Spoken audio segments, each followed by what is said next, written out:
আসসালামু আলাইকুম। চিংড়ি মাছের মালাইকারি অনেকে অনেকভাবে করে থাকেন। তবে আজকে আমি খুব চমৎকার এবং দারুণ স্বাদের চিংড়ি মালাইকারিটি খুব সহজ পদ্ধতিতে রান্নাটি শেয়ার করব। এই মালাইকারিটি আপনি যাকেই খাওয়াবেন আপনার প্রশংসা কিন্তু অবশ্যই করবে। বাসায় গেস্ট আসলে আপনারা খুব সহজেই ঝটপট এই চিংড়ি মালাইকারি তৈরি করে দিতে পারেন। চিংড়ি মাছের মালাইকারি তৈরি করার জন্য আমি এখানে 8টি চিংড়ি মাছ ধুয়ে পরিষ্কার করে নিয়েছি।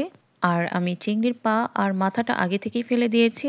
এবার চিংড়ির খোসাটাও ফেলে দিচ্ছি। আপনারা চাইলে চিংড়ির খোসা সহ এই রান্নাটা করে নিতে পারেন। তবে খোসা সহ চিংড়ি মাছটা আমার খেতে ভালো লাগে না। আমার কাছে মনে হয় মশলা ভিতরে যায় না। আমি জাস্ট লেজের দিকে খোসাটা রেখেছি আর বাকি খোসাটা ফেলে দিয়েছি। এইভাবে সবগুলো চিংড়ি কিন্তু আমি মাছের লেজের দিকটা খোসা রেখেছি আর বাকিটা ফেলে দিয়েছি। আর এই দিকটা কিন্তু একটা রগ থাকে, আপনারা চাইলে এইভাবে কেটে রগটা বের করে ফেলতে পারেন। দেখেন খুব চিকন একটা কালচে রগ আছে এখানে। আমি একইভাবে সবগুলো চিংড়ির রগ এইভাবে বের করে নিলাম।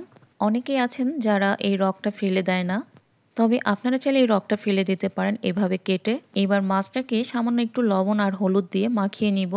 আপনারা যদি রেসিপিটি ফেসবুক পেজ থেকে দেখে থাকেন তাহলে পেজটি অবশ্যই ফলো দিয়ে রাখবেন। আর ইউটিউব চ্যানেল থেকে দেখে থাকলে অবশ্যই চ্যানেলটি সাবস্ক্রাইব করে দেবেন।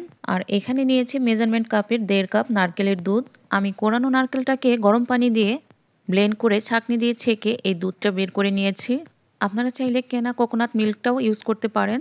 এবার চুলায় একটা ফ্রাই প্যান বসিয়ে দিলাম আর প্যানের মধ্যে আমি 1/3 কাপ রান্নার রেগুলার তেল দিয়ে দিলাম। তেলটা গরম করে নিব।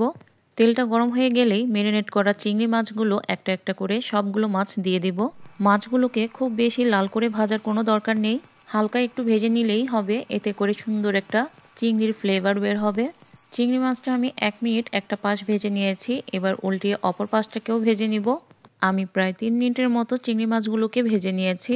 মাছগুলো ভাজা হয়ে গেছে, এখন আমি তুলে নিচ্ছি। ভাজা মাছের এই তেলটা দিয়ে আমি রান্নাটা করে নিব। একটি মাঝারি সাইজের পেঁয়াজকে আমি মিহি কুচি করে নিয়েছি, সেই পেঁয়াজটা আমি গরম তেলের মধ্যে দিয়ে দিলাম। পেঁয়াজটাকে গোল্ডেন ব্রাউন কালার করে ভেজে নিব। ভাজা হয়ে গেছে, এবার অল্প পরিমাণে নারকেলের দুধ দিয়ে দিলাম। এই রান্নাতে কিন্তু আমি কোনো প্রকার পানি ইউজ করব না, পুরোটা রান্নাই নারকেলের দুধ দিয়ে করে নিব। একটু নেড়ে চেড়ে এবার গোটা কিছু মশলা দিয়ে দিব। 8-10টা কালো গোলমরিচ, 2 টুকরো দারচিনি আর 3টে এলাচ দিয়েছি। এবার 1 মিনিটের মতো নেড়ে চেড়ে কষিয়ে নিব। কষানো হয়ে গেছে, এবার দিয়ে দিলাম 1/3 কাপ পেঁয়াজ বাটা আর সামান্য একটুখানি আদা রসুন বাটা, স্বাদ মতো লবণ আর 1 চা চামচ মরিচের গুঁড়া আর সামান্য একটুখানি হলুদের গুঁড়া। এবার নেড়ে চেড়ে মশলাটাকে মিশিয়ে নিব।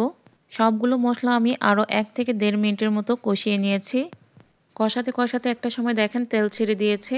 এই পর্যায়ে আমি দিয়ে দিচ্ছি সামান্য একটুখানি ধনিয়ার গুঁড়া আর 6 থেকে 7টা আস্ত কাঁচামরিচ দিয়ে দিলাম। এবার আবারও আরেকটু ভালো মতো কষিয়ে নিব।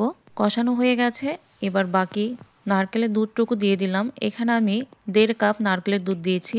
এবার নারকেল দুধের সাথে মশলাটাকে আরেকটু জাল করে নিব। 1 থেকে 2টা বলক চলে আসলেই ভেজে রাখা চিংড়ি মাছগুলো একে একে সবগুলো দিয়ে দিব। আর এখানে কিন্তু আমি আস্ত কাঁচামরিচ দিয়েছি, কেটে দিইনি। এই রান্নাটা খুব বেশি ঝাল না হলেই ভালো হয়। কাঁচামরিচটা বেশি দেওয়ার ফলে কিন্তু খুব সুন্দর কাঁচামরিচের একটা স্মেল পাবেন।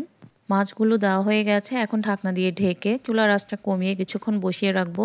1 থেকে 1.5 মিনিট পর ঢাকনা তুলে একটু নেড়ে চেড়ে দিব। এরপর আবারও ঢাকনা দিয়ে ঢেকে দিব। আপনি এই মালাইকারির ঘনত্বটা কতটুকু খেতে চান সেটা আপনার উপর ডিপেন্ড করে। আমার কাছে একটু মাখো মাখো হলেই খেতে ভালো লাগে, তো আমি মালাইকারিটা একটু ঘন করে মাখো মাখো করে নিয়েছি। আমি এই পর্যায়ে নামিয়ে পরিবেশন করে নিচ্ছি। এই তো তৈরি হয়ে গেল আমার খুবই মজার চিংড়ি মালাইকারি। চিংড়ি মাছের মালাইকারিটা আপনারা গরম ভাত বা পোলাওর সাথে খেতে পারেন, খেতে দারুণ লাগে। আশা করছি রেসিপিটি ভালো লেগেছে, আর ভালো লাগলে অবশ্যই লাইক কমেন্ট শেয়ার করে দিবেন।